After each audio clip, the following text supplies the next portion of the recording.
I'm seeing, at the beginning, Bonner definitely didn't have the confidence, was very quiet. He was kind of in a shell. But last week especially, you're really seeing him break out of his shell and really, I'm sure he's been enjoying it the whole time, but now you can see it. He really wants to be there. Have you noticed a change in him in the past week or so?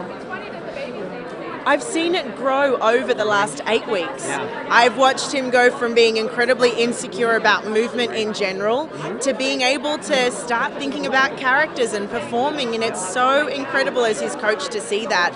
He says himself that regardless of the pain that he suffers every day, he feels like he moves better with his injuries, and to know that as his coach is kind of the greatest gift out of this whole experience. You're kind of his physical therapist in a way, A little bit, and I that was the same way with James and the same way with Noah. You feel stronger at the end of this, and it's a blessing that I get to give him that.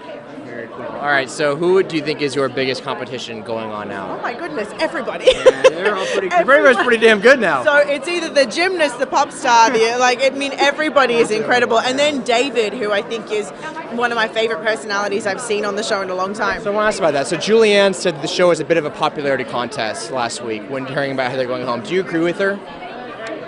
I think the show is always a popularity contest. It's not ever just the best dancer that wins on Dancing with the Stars. It is the person that our fans connect to the most, that they can relate to the most. And that's why sometimes we see great dancers go home. And it happened before Heather. It happened with Sabrina Bryan in the past. It's happened many times.